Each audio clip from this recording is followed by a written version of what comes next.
কুরআন হচ্ছে মুসলমানদের শাসনতন্ত্র। আল্লাহর পক্ষ থেকে হযরত মুহাম্মদ সাল্লাল্লাহু আলাইহি ওয়াসাল্লামের উপর নাজিলকৃত কিতাবুল্লাহ গোটা মানবতার মুক্তি সনদ। তাই আল্লাহ এই কিতাবকে যে কোনো রকমের বিকৃতি থেকে রক্ষা করার ওয়াদা করে বলেছেন, আমি এই কিতাব নাজিল করেছি এবং আমি এর হেফাজত করব। তাই দুশমনদের পক্ষ থেকে এই কুরআনকে বিকৃত করে ছাপানো সত্ত্বেও কোথাও তা টিকে নেই, বরং গোটা বিশ্বের সর্বত্র একমাত্র সহিহ এবং বিশুদ্ধ কোরআনই সম্পূর্ণ অবিকৃত রয়েছে। প্রিয় দর্শক, আজ আপনাদের দেখাতে নিয়ে যাব পৃথিবীর সবচাইতে বড় কোরআনের প্রিন্টিং প্রেস। মসজিদে নববীর অদূরে তাবুক রোডে এই কোরআন প্রিন্টিং প্রেসের অবস্থান। কোরআনের খেদমত এবং এর পাশাপাশি দুশমনের ষড়যন্ত্র থেকে কোরআনকে সংরক্ষণ করার উদ্দেশ্যে সৌদি বাদশাহ ফাহাদ বিন আব্দুল আজিজ 1985 খ্রিস্টাব্দে বাদশাহ ফাহাদ কোরআন কমপ্লেক্স তৈরি করেন। আমরা মদিনা মুনাওয়ারার ঐতিহাসিক বাদশাহ ফাহাদ কোরআন প্রিন্টিং প্রেসের সামনে দাঁড়িয়ে আছি। চলুন আমরা কোরআন প্রিন্টিং প্রেসটা ঘুরে দেখে আসি। কোরআন শরীফ ছাপার ক্ষেত্রে এটি হচ্ছে বিশ্বের সর্ববৃহৎ ছাপাখানা। এই ছাপাখানা থেকে প্রকাশিত কোরআনকে মুসহাফুল মদিনা আল মুনাওয়ারা নামকরণ করা হয়। এটি তাবুক সড়কে 2,30,000 বর্গমিটার জমির উপর নির্মাণ করা হয়েছে।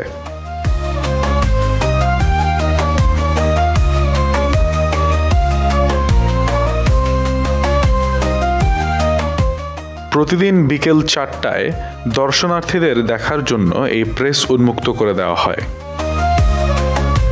সমগ্র পৃথিবী থেকে মক্কা মদিনায় হজ, ওমরা ও জিয়ারতকারীরা কোরআনের এই মহা আয়োজন বৃহৎ প্রিন্টিং প্রেস দেখতে আসেন। সারিবদ্ধভাবে দর্শনার্থীরা কোরআনের এই প্রিন্টিং প্রেসে প্রবেশ করেন। আমরা এই মুহূর্তে প্রবেশ করছি মদিনা মুনাওয়ারার ঐতিহাসিক একটি স্পট, কোরআন প্রিন্টিং প্রেস বা মোজাম্মা মালিক ফাহাদ বলা হয়ে থাকে। বাদশাহ ফাহাদ রাহিমাহুল্লাহ তিনি এই কোরআন প্রিন্টিং প্রেসটার নির্মাণ করেন। এখান থেকে প্রতি বছর প্রায় 80 লক্ষ মুসহাফ অর্থাৎ কোরআন শরীফ বিভিন্ন ভাষায়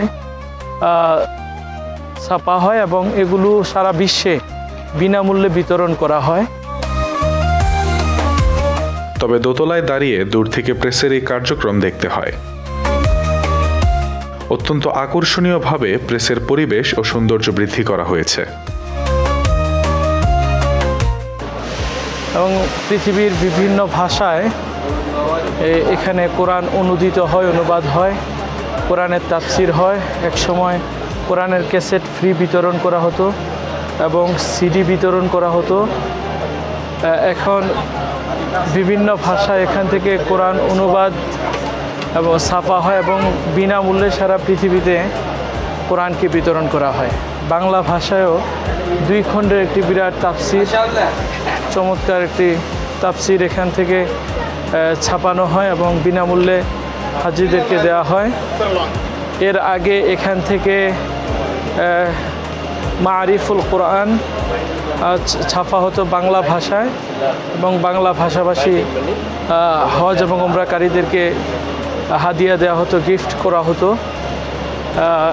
এখন মারিফুল কোরআন আর ছাপানো হয় না। এখন 2 খণ্ডের আরেকটি তাফসিরের গ্রন্থ এখান থেকে বাংলা ভাষায় ছাপানো হয়।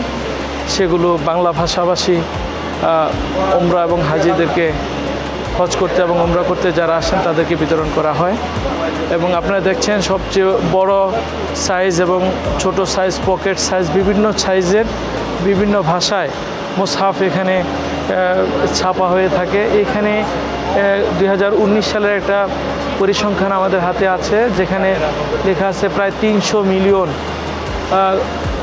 বিভিন্ন ভাষায় কোরআন ছাপানো হয়েছে এখান থেকে এবং সারা পৃথিবীতে বিনামূল্যে বিতরণ করা হয়েছে। আল্লাহ তাআলা এই কোরআনের এই খেদমতের কারণে বাদশাহ ফাহাদকে আল্লাহ তাআলা ক্ষমা করুন এবং এর যাজায়ে খায়ের দান করুন।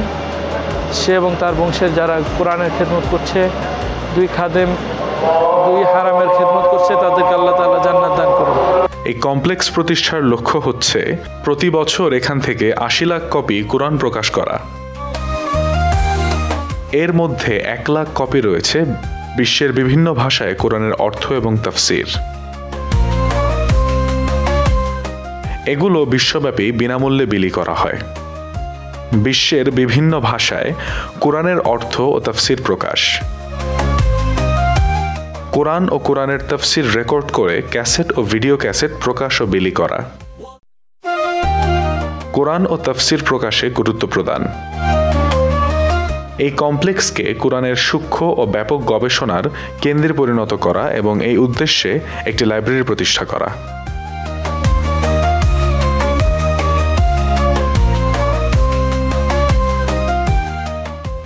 আপনারা যেমনটি দেখছেন, এখানে সারিবদ্ধভাবেই সারা পৃথিবীর বিভিন্ন দেশের ভাষার মানুষ সারিবদ্ধভাবে কোরআন প্রিন্টিং প্রেস দেখতে যায়, আবার সারিবদ্ধভাবেই অন্য একটি গেট দিয়ে আবার বেরিয়ে আসে।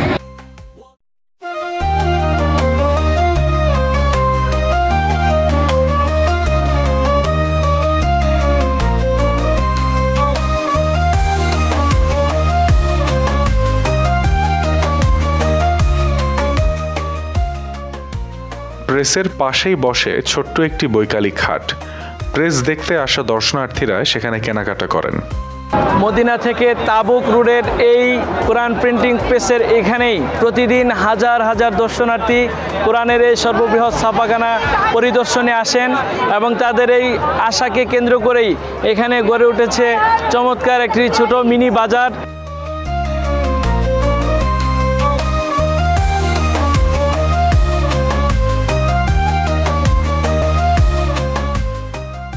মদিনা শহরের পশ্চিম দিকে এই এলাকাটির নাম আকিক। রাসূলুল্লাহ সাল্লাল্লাহু আলাইহি ওয়াসাল্লামের স্মৃতি বিজড়িত এই আকিক উপত্যকা। একসময় এই আকিক ছিল চিত্ত বিনোদন, মুক্ত বাতাস গ্রহণ এবং মিষ্টি পানি সংগ্রহের জন্য একটি প্রশস্ত উপত্যকা। তৎকালে মদিনার অভিজাত শ্রেণীর অনেকেই এই আকিকে বসবাস করতেন।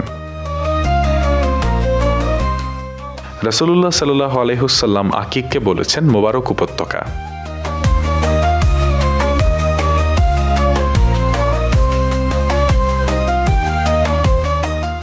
এই উপত্যকার পূর্বে লাগোয়া ইতিহাসের সে বিখ্যাত মসজিদ কিবলাতাইন বা 2 কিবলা মসজিদ।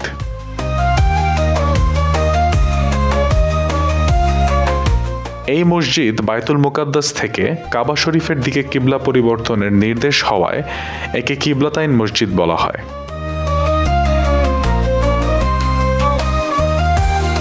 এই মসজিদটি মসজিদে নববী থেকে 4 কিলোমিটার দূরে অবস্থিত।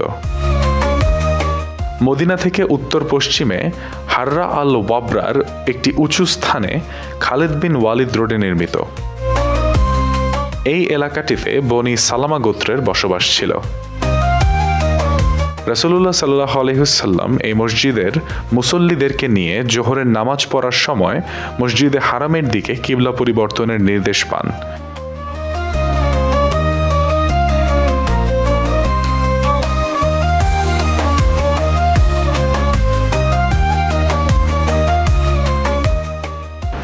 সম্মানিত দর্শক, আমরা এই মুহূর্তে দাঁড়িয়ে আছি ইসলামের ঐতিহ্যবাহী একটি মসজিদ, মসজিদে কিবলাতাইন। এই মসজিদটি মূলত মসজিদে নববী থেকে প্রায় 4 কিলোমিটার দূরে বানি সালামা গোত্রের বাসস্থানের যে মসজিদটি, এই মসজিদটি হচ্ছে সেই জায়গায়। এই মসজিদে রাসূলুল্লাহ সাল্লাল্লাহু আলাইহি ওয়াসাল্লাম যখন মদিনা হিজরত করে আসেন, প্রায় 17 মাস তিনি মসজিদে আকসা অর্থাৎ বাইতুল মুকাদ্দাসের দিকে ফিরে সালাত আদায় করেছেন, কিন্তু তার হৃদয়টা কাবার দিকে ফিরে যেত। এই জন্য তিনি মাঝে মাঝে আকাশের দিকে তাকাতেন। আল্লাহ তাআলা সেটা বুঝেছেন। এই জন্য আল্লাহ তাআলা বলেন, কদ নারা তাকাল্লুবা ওয়াজহিকা ফিস সামা, আমি দেখি মাঝে মাঝে আপনি আকাশের দিকে তাকান। ফালা নুআল্লিয়ান্নাকা কিবলাতান তারদাহা, আমি আপনাকে আপনি যেই দিকে কিবলা পছন্দ করেন সেদিকে ফেরার অনুমতি দিচ্ছি। ফাওয়াল্লি ওয়াজহাকা শাতরাল মসজিদিল হারাম, আপনি মসজিদে হারামের দিকে আপনার মুখমণ্ডল ঘুরান। তারপর 17 মাসের শুরুতে রজব মাসের মাঝামাঝি সোমবার তিনি কিবলা পরিবর্তনের নির্দেশ পান। এটা মদিনার মুসলমানদের জন্য একটা স্বতন্ত্র মর্যাদা এনে দেয়। এতে বিরক্ত হয়ে ইহুদিরা মুসলমানদের কিবলা পরিবর্তনের বিষয়ে বিভিন্ন রকমের মন্তব্য করতে থাকে।